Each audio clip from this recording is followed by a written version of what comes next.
Hi everyone, welcome back to this month's show. I'm here with Dan, as we all know, Pickle. All right, Pickle, how are you? We're moving around the town. The idea is to go to different places this year and promote some of the local businesses and bars in the town. If you're wondering where we are, this is downstairs in the Armfield club. It's all been redone. They had a flood and this area has been closed, but honestly this is fabulous. And if you're a Blackpool fan and you haven't been to the Armfield club yet, it's just built on pure love and pure joy, and you could talk all night long about, you know, if you've got nothing to talk about, sometimes you go out with people, there is memorabilia, stories on every wall, on every inch. It is just Blackpool like through and through, isn't it? It's absolutely beautiful. They do deals on parties. They have really good rates, you know, if you want a 40th or a 50th or, you know, some sort of celebration, a 21st, whatever, and you're Blackpool fans, and this is the, you know, this is the place to book. It really is. So this is where we are, and hopefully you come down if you haven't already. Come down and see it for yourself, especially on Saturday. There's more room now in the club again because they've got 3 floors again. This floor, the ground floor and the upper floor. But this is fabulous. Got pool tables and just wall-to-wall screens and everything. It's absolutely beautiful. So that's where we are. Right, let's have a chat about how the season has gone so far. And this is our first one after the opening one, which was pre-season, and we were so excited. All the signings we've made, we could only see Blackpool being near the top of the league and doing really well, and you know, and just been a great start to the season, but it didn't work out that way. We had an easy start. We're playing Stevenage and we lost at home. We lost 3-2, but if you remember, this was a game where we gave away, you know, we gave away all 3 goals. What do you remember about that one, Pickle? Can you remember, or have you just like etched it out of your mind completely? I've tried to forget it. You know, the brain tries to oppress memories. It doesn't serve you, and that's one of them. Yeah. Because we did give away 3 golden eggs to Stevenage, didn't we? All 3 goals were handed to them on a plate by individual errors, which was really frustrating, wasn't it? Yeah. It was shocking. It was probably, I can't remember the actual 3 goals, but there was a back pass, wasn't that they intercepted. Then we gave them a penalty, didn't we? Yeah, right on half time there was a penalty where, for some unknown reason, handball, Hekwe, God knows why. And then the third one was another one where the keeper just kicked it straight out to them, didn't he, on the edge of the box, and they scored. So 3 disaster goals, not a great start, but we're all thinking, well, you know, early days, maybe. Next game, we're going to Exeter, and that's another, on paper, you know, that they're a fan-owned club. You would expect, you know, really Blackpool, if they're looking at promotion with all the signings, you'd expect that was a team we'd be setting out to beat. And of course, it didn't work out that way. We got absolutely hammered at Exeter. Probably one of the worst away performances I've ever seen. I've seen the highlights and the extended highlights on Tangerine TV, and even that was bad. You know? Lowlights, not highlights. The lowlights for Blackpool fans. The extended lowlights. It was just so bad it was ridiculous. There's nothing good about that game, or there's nothing I can say good. We scored, well, the only actually good thing about that game was Evans scored, we scored from an Evans free kick, which I always say is a miracle. You know, we never scored from an Evans free kick, but we did, but it didn't matter. They were more hungry than us, they looked more like they wanted it, and we just looked a team that was completely, to me, utterly lost.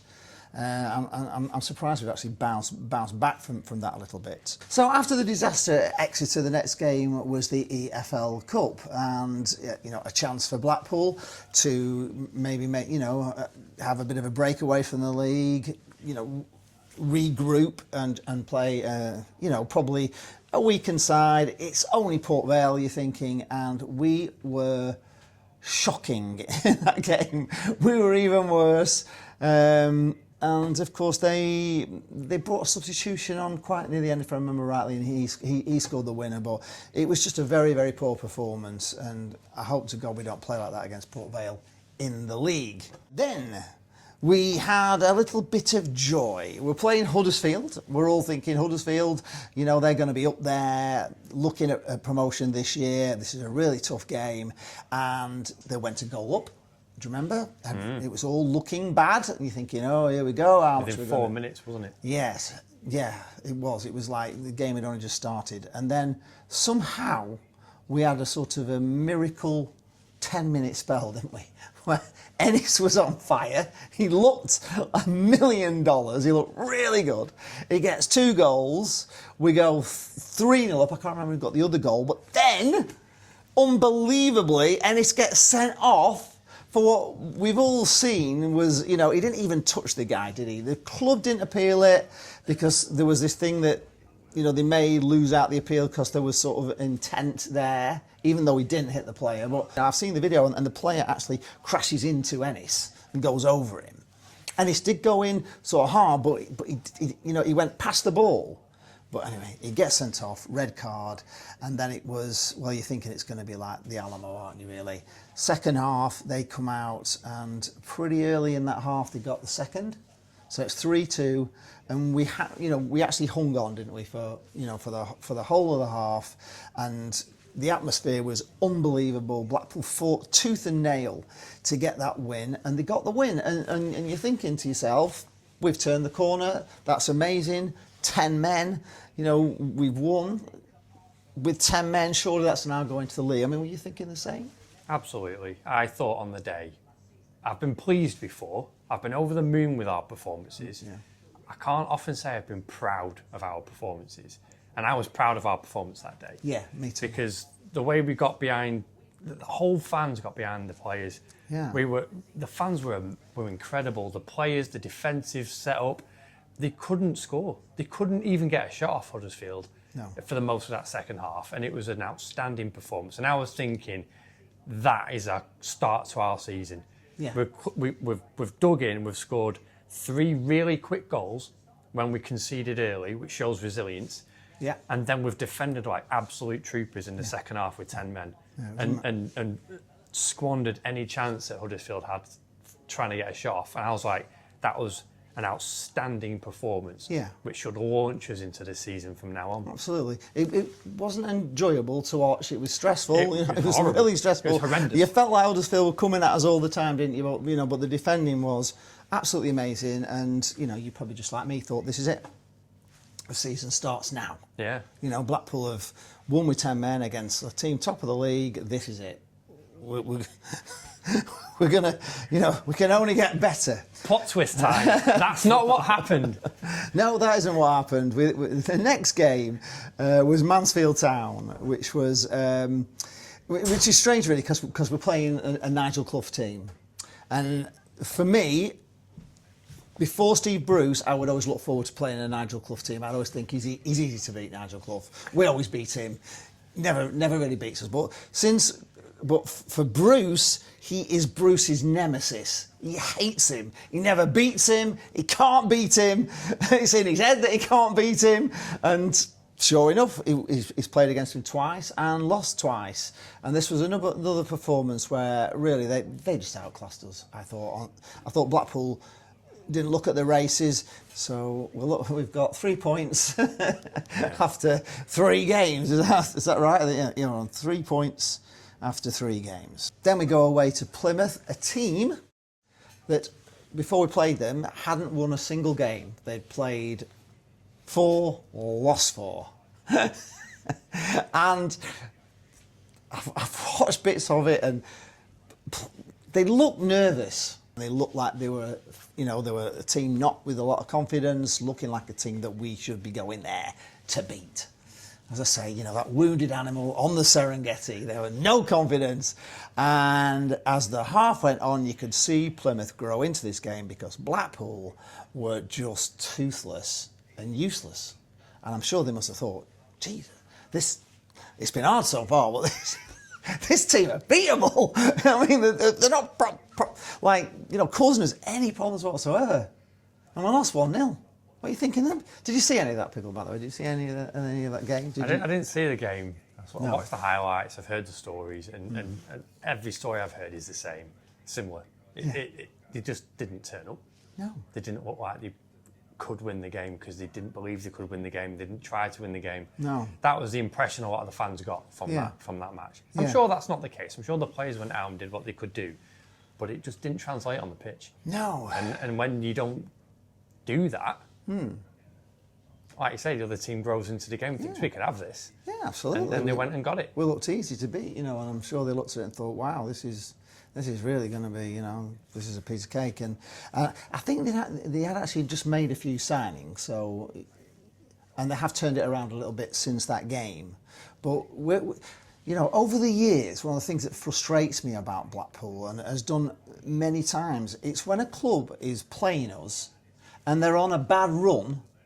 They may have lost 12 games, like Burton Albion away, or, they haven't won like an away game for like 2 years or something. They come to Bloomfield Road and we always end teams' poor runs. And that's just another example of a team that had just, lost the first opening 4 games, and we, played like we did. We should have gone to tear them apart. I would have thought, if I'd have been the manager, and I don't know much about managing, but my team talk would have been, look, this is a team, we're coming here, lads, they haven't won a game yet, they're low on confidence, let's just go at them.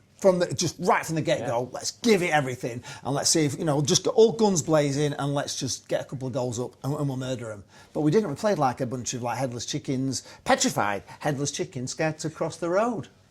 Simple as that. We just were awful. So it's all been a bit doom and gloom so far, hasn't it? So this wasn't what we expected, was it? No, absolutely not. If you remember the last video, if you saw it that we filmed in August, 6-7 weeks ago. Yeah. Feels like a lifetime. It feels so long ago because we were full of enthusiasm. We were full of not just hope, but actual belief that this could be the season that we, if not get automatic promoted, comfortably finish into the playoffs. Yeah. And so far, it's a long season to go. But so far, it's almost the opposite. We are literally trying to get out of the relegation zone. And I don't think any of us saw this coming. No, not at all. However, we actually did make a couple of signings, didn't we? I think certainly Josh Bowler coming in has just brought us a certain bit of excitement to the club. I know he didn't play that well on Saturday, but just the fact he's here, I think, maybe has lifted people. We got this lad Banks from Germany. St. Pauli? I don't know. I don't know where it is. St. Pauli. Yeah, they're kind of a bit like us. People said they're a bit like Blackpool were in the Premier League, where they're just the little club with a lot of heart. I don't feel we're like a Blackpool team can be. There's normally like a togetherness, a real fighting quality, or there used to be a real fighting quality about Blackpool, and if anything, we would fight for everything, which I'm finding that's my disappointment at the moment with them, that we're not fighting for everything, and other teams seem to want it more than us. I agree. I've said a few times on the videos now that what I'm looking for is that belief from the players, that fighting spirit. Yeah. It's that team spirit. It's that we can go and do this, guys. Yeah. Let's go and smash it. Let's go and give it to them. If we've scored 1, let's go and get 3 more. Why not? We can. Because there's scoring quality. Yeah. On the pitch, there's scoring quality on the bench. It's fantastic, isn't it? We've seen from that performance when we had 10 men that we can defend. So defensively, I think we're fairly solid, and we'll only get better as the season go on. Yeah. So everybody push up, take it to them. Yeah. And that's what I think is lacking in our game so far. Yeah, there is a couple, I read a lot on A View from the Tower, as probably everybody else does, and there's a lot of criticism at the moment that we're playing 4-4-2. And a lot of people are saying that we're kind of getting overrun in midfield because we've only got like 2 midfielders, and we're always coming up against 3 midfielders, and that's why we struggle. And pushing these wide men out, we've been knocking a lot of long balls, which I don't want to see that. No. I don't like that. Now, whether that is a thing, whether Blackpool would suit more a 4-3-3, maybe. I don't know. I'm just throwing it out there, Steve. If you've been thinking about it, but I don't know. However, it started to bring results, hasn't it? The other player we signed before transfer deadline day, and this was supposedly a very big money signing, was Taylor, and we got him from Nottingham Forest. So Nottingham Forest seemed to have a little bit of sympathy for us since he took Josh Bowler and ruined us. So he's supposed to be, he played for Wigan last season and they rated him. I think he got 12 goals or something. They were enthusing about him. We haven't seen so much from him so far. However, he played against Bolton in the next game. If you remember it, a shot that come back off, it hit the post, hit the back of the goalkeeper and went in. So he didn't get the goal, actually, which I always think is a bit cruel. Yeah, I mean, I'm sure the goalie doesn't really want an own goal on his sheet. He doesn't. And it was all part of the, the shot was all what made it. It should have been a Taylor goal, I think, and I'm sure the goalie would be quite happy for him to have the goal. I don't know why they give those things his own goal, but anyway, that was a great start on it was about 13 minutes or something into the game. And then from there, we just kind of didn't carry on, did we, in that same mode. Bolton started to get a grip in the game, and you're thinking, oh, just get to half time. Just get to half time. We did, but then typical Blackpool, we survived that first 10-minute onslaught, which we don't normally, if somebody's coming at us. We got to 61 minutes. Bolton equalised, and then it was just Bolton basically for the majority of it kicking in against us. Yeah. And if you remember, they scored. And it got disallowed for offside. That's right, yeah. It was offside because I've seen it. The guy's just clearly in front of the keeper. Linesman's in a great position. He stood right in front of him, right in front of the goal, on his own. Bolton are all going mental. They've scored the goal. All the limbs over there. All the players rush over to them. They're on the fences, jumping, and then also they realise. It took them forever. It did take them a long time to realise. They were still going, weren't they? Yeah. Still cheering on. They really thought, and that was our bit of luck, I thought, really there. That wasn't a goal. We managed to survive it. Bolton haven't won at Blackpool since 1977, I think it is. It's a long, long time, and they haven't won again, which is great. I didn't want that record to go. It was in the match report on the BBC that the last time Bolton won at Bloomfield Road was the day that Star Wars was released at cinema. Wow. In 1977. Wow, okay. So that's a great stat. I thought well remembered. I thought that was a brilliant stat. Yeah. So the force is not with you, Bolton. Bloomfield Road. The force has been with us, with Bolton. So we are Bolton's ultimate bogey side. It just does happen sometimes, doesn't it? They just can't seem to get a win against us. And I'll take the draw to stop them getting that win, actually. Oh, yeah, definitely. Yeah, so the next one, unfortunately, was away at Northampton, a team that you would expect Blackpool to have a really good chance at. You wouldn't think there'd be a team near the top. You're going to think Northampton are going to be a team struggling near the bottom. This is a game where we could really do with 3 points. First half was a bit of a non-event, if I remember rightly. Second half, Blackpool got on top, and it seemed like we were going to win. We were well in control, but my dad would always say, and he's always in my ear, I can hear him saying, chances come back to haunt you. And we had loads of chances, and we didn't score. And I'm always thinking, God, they could get the sucker punch here. And they hadn't really done very much, Northampton. We were all over. We've been pretty much in control, and we made one stupid mistake. We dribbled out about 30 yards out and got dispossessed, and they just shoved the ball and scored. It was like the ultimate punishment, for just one stupid, if they'd have just cleared it, it would have never happened. But no, they were trying to dribble out, lose it, they score a goal, and of course my dad's right, chances do quite often come back to haunt you. And I was... Gotta take them. I was devastated with that one. I was really disappointed, really upset about it. And it just, that definitely took us down into the bottom. I think we were then second off the bottom then. So things were looking a bit doom and gloomy. Then we heard that Josh Bowler had signed he'd been released from his contract from Nottingham Forest, so we got him on a free out of the transfer window. So I mean, honestly, Blackpool couldn't have done better business than that, really. We sold him for 6 million or something he went for. He's been on loan. I know he's been on loan to the Nobbers, but they never really played him, to be honest. I don't think he hardly got a game for them, so I don't really count that as anything. And he just wasn't doing anything anywhere. And when I saw his interview, I don't know if have you seen his interview? I did not. It's fantastic. I recommend any of you, if you just want cheering up and your life filling with joy, watch Josh Bowler's interview, because he is so excited to be back. Josh Bowler, welcome back once again. Firstly, just tell us how it feels to sit here back as a Blackpool player. Yeah, it feels incredible. Like, I just get that sense of home straight away. I know I've got maybe some making up to do, but the feeling I get coming back to this club, I've not had that since I was at this club before, and that's the only time I've had it in my whole career. If you just want cheering up and your life filling with joy, watch Josh Bowler's interview, because he is so excited to be back. And all he could really talk about was like how much he loved it here.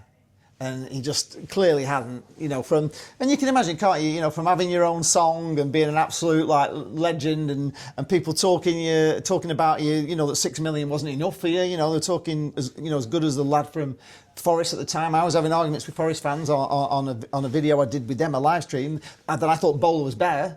I thought he was better, and they sold their player for 22 million. We got 6 million, but Forest took him and off us on the last day of transfer window day, and sent him straight out to Greece. They didn't want him.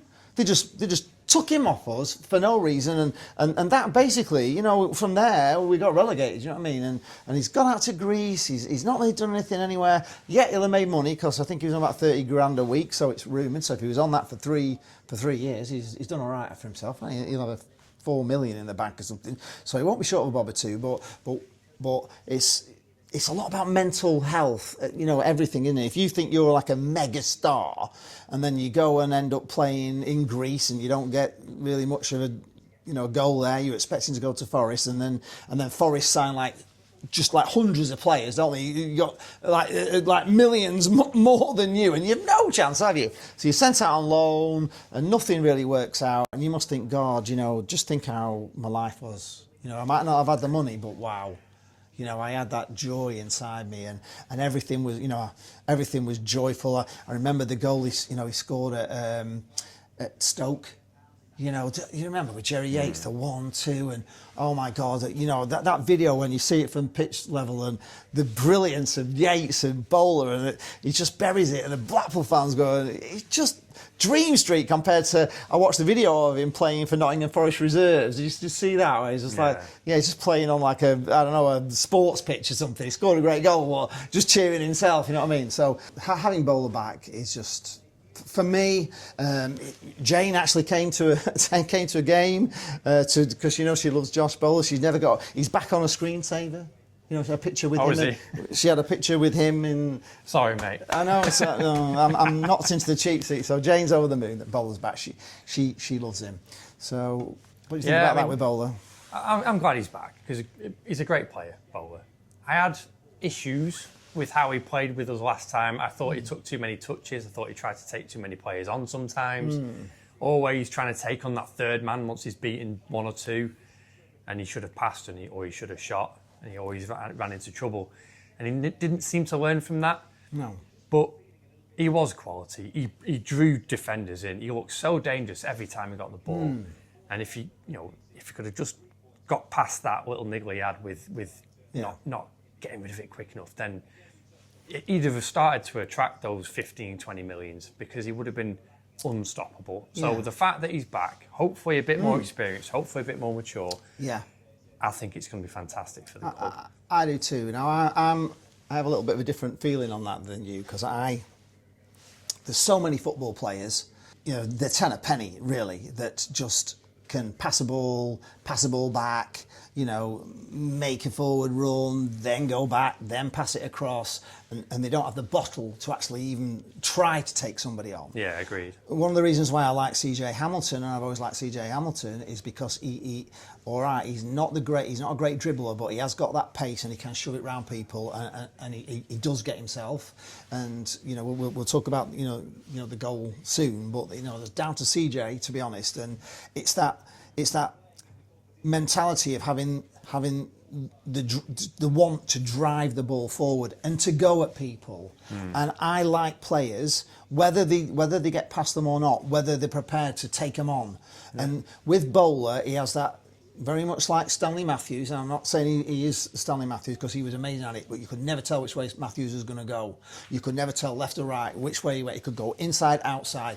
Bowler's the same. He can go in and out. Sometimes he might go the wrong way and the defender sees it, but he is tricky Ricky, and I just love that. Honestly, I could, even if it doesn't come off, I just like a player that picks the ball up and goes, and I just think it's His tenacity It's in exciting. question. It gets you out of your It's great. Yeah, he goes for it, and that's what I want to see. Yeah. People going for it. Yeah, that's what and we he want. does do that. We want the whole team, and maybe when the team see his mentality, and there's another couple of players that's that Banks is prepared to go away. Even who I haven't mentioned, the other left winger that we got from Birmingham, Hansen. He's another one because I went to the game. There's a video. Blackpool 5, Exeter 0. I went to it. I thought it's a lovely night. We're playing Barrow. Maybe we might win.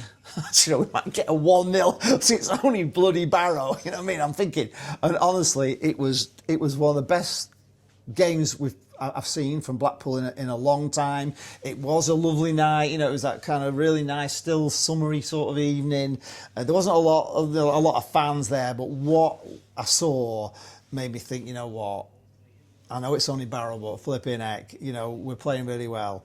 And they brought Bowler on for like the last 25 minutes, obviously, and honestly, it was the last 25 minutes. It was already good, but when Bowler came on for the last 25 minutes, I'm telling you, it was unbelievable what you were watching. He was just ripping it, honestly, everything he did. There was the fourth goal. I don't know if you've seen it yet, but the keeper clears it. We had Ravazoli in nets, which, to be honest, I like him, and I'd like to see him get a chance really, because he didn't do anything wrong. But he just got to a ball quick and launched it up, and Bowler sort of picked it up on that. Well, actually, what he did, he flicked it past himself. He had a bit of luck here, but this is what happens when you do stuff. So what he did was the ball came. I've watched it. He flicks it like with his boot over, and it hits. And as he flicks it, he turns and it hits the defender and bounces to him. He's done like one flick, he's flicked it on, hit the bouncer and runs straight into it, and then he runs on. And then he runs on beautifully, and he just shoves a ball through, pass straight through to that, to Taylor to score, and Taylor put it away like as cool as a cucumber, you know what I mean? So, wow.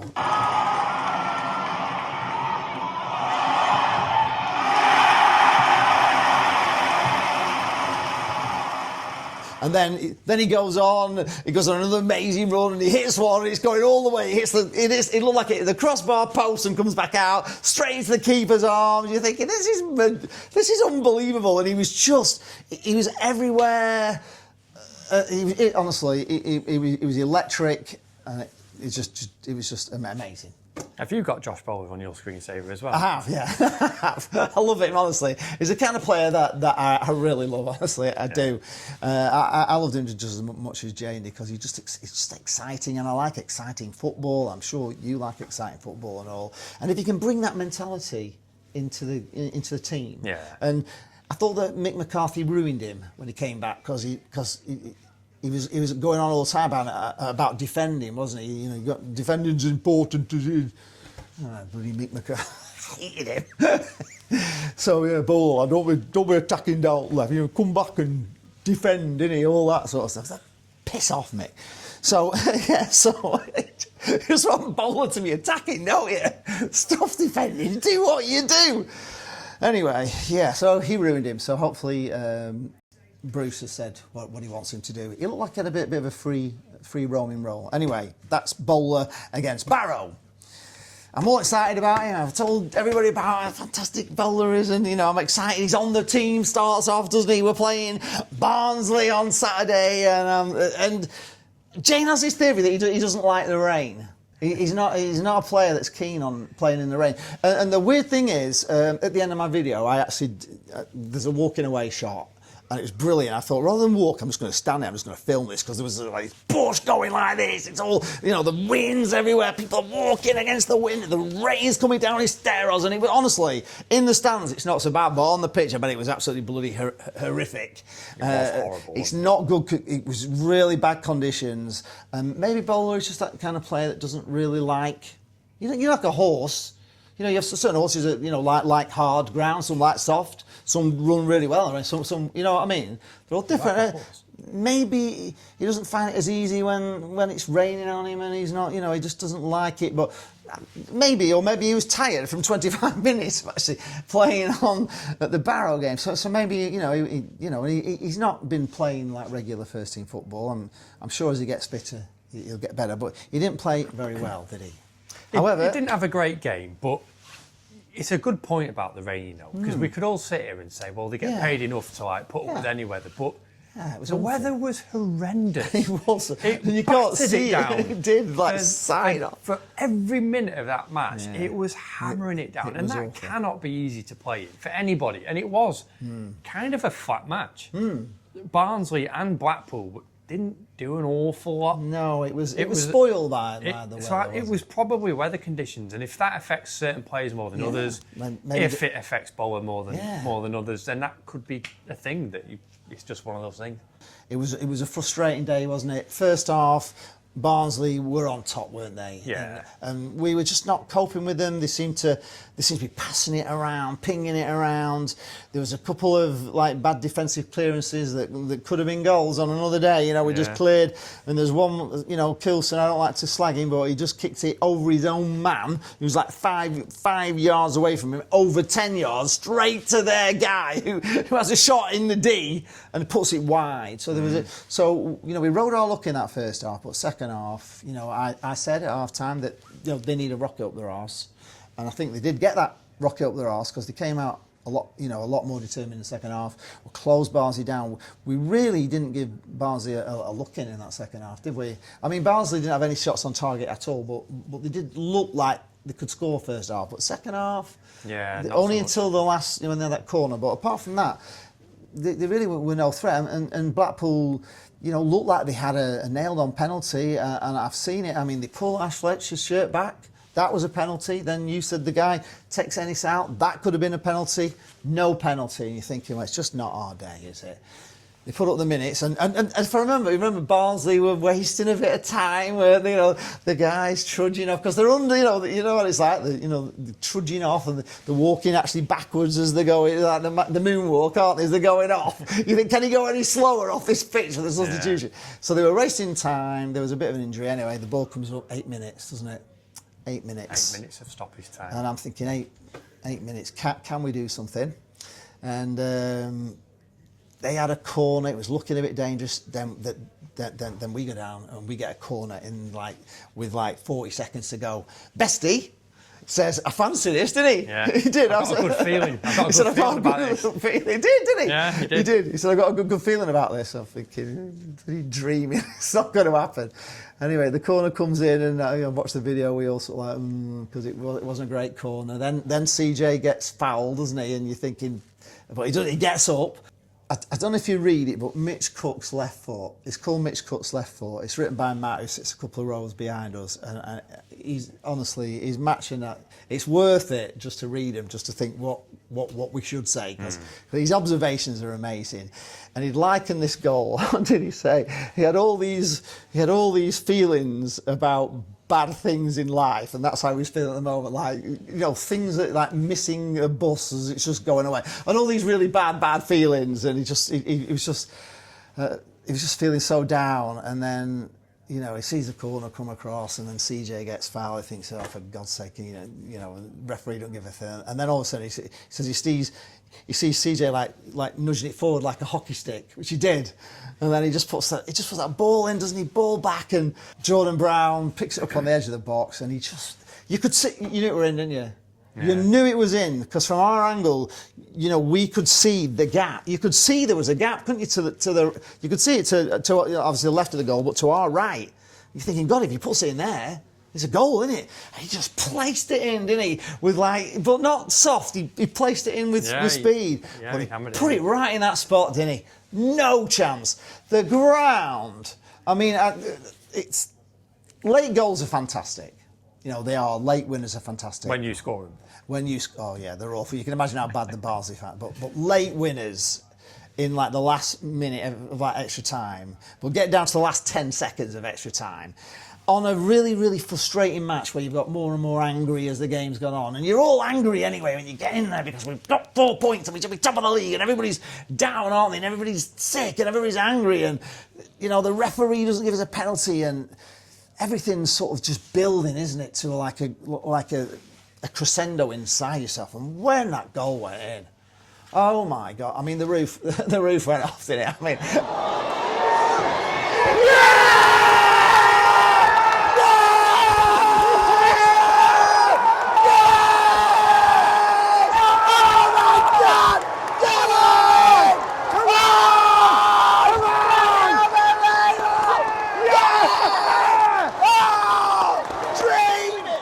have hated to have been a Barnsley fan because I bet it was just horrific. Because you know what Broomfield Road's like, where like the whole ground goes, doesn't it, as one, you know. And if it had been really full, it would have been even worse. I'm sure a few people probably left early, you know, like they do it was an early kick-off. I actually saw a post from somebody saying, you know, I left with 10 minutes early, and I'm, you know, to catch a train. So I'm thinking, should never leave early. You travel all the way to Blackpool to watch matches that kick off at 3 o'clock and you catch a train, and this kicks off at 12:30. What train are you rushing for? Because the match is actually finished before you normally get here. So why the hell were you leaving? You had all the time in the world. Yeah. There's no need to leave. The game's finished at 2 o'clock, isn't it? What? Yeah, you know, there's a guy at the gym that said he left at 95 minutes. So he was like, well, no one's going to score in this match. He left. He didn't even make it out of the ground when he heard the cheer. I know that people, you know, sometimes rush to get away from the traffic and stuff. And when you go to somewhere like Man United and there's like 70,000 coming out, it can be an absolute nightmare getting out. You know, when we went to Nottingham Forest, by the time we got back to our car, because it was miles, we found this place, and it was just so hard. It took us like the road that we were on, you know, we're trying to get out the end and cars weren't letting them out and they were waiting and everything was, it just went on. We probably were just stuck in a row for like an hour and it was terribly thinking, God, I wish we'd have just gone away early. But Blackpool Road's not that hard to get away from, I don't think. And even if it is, it's not like 70,000, is it? It's 10,000 and a lot of them are local and stuff. So I know people get away for reasons, but we never do we? We stay to the bitter. And that's why you should. Yeah. Because now and then something good happens in those last few minutes. Yeah, indeed. It's just, and there are, and those are the magical moments. Yeah. If you leave the ground, you know, either right on, you know, extra time, we're going, or you leave at 85 minutes, you are never, ever going to have that. Yeah, and for me, that is the best. If you could bottle that, you know, if you could actually bottle that emotion and, you know, and just take it as a drink every now and again, wow. You know what I mean? It's a weird thing with, you know, with joy of winning. If you win, you are so, you know, you come out happy and, you know, you're all cheerful, but that kind of just subsides and normal life kind of just, you know, within a few hours, the joy, you know, you're just back to normal. When you lose, when you lose to a 98th minute goal, like we did against, was it Huddersfield on the Christmas time when we scored an equaliser and then they went down and scored a winner in like, I still suffer from that now. Yeah. And how many years ago is that? You know what I mean? It's just, it's like, it lives with you forever. That pain, you know, the real pain. Losing's bad enough. Losing ruins my whole weekend, you know, and I struggle to, you know, to get out of it sometimes. But like losing a 98th minute winner is just, it's just the worst feeling in the world.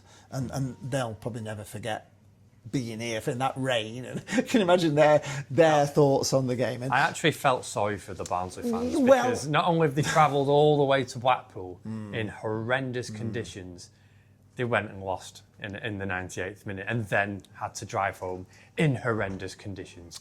So I actually felt pretty bad for them.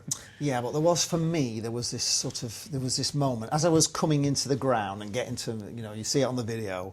There's a load of like, you know, typical, you know, knobheads basically just walking past and they're all, Blackpool's a shithole, I want to go home, right in my face, you know. And I'm thinking, well then go home then, you know what I mean? What are you doing here if you think it is? Go back to bloody Barnsley, you know what I mean? And it was in my mind, and when we scored I thought, yeah, up yours, you know what I mean? Just up yours, you know, because they did, right in my face. And I thought, well, you know, there you go. If you think Blackpool's a shithole and you want to go home, you now get to go home after losing the match, miserable.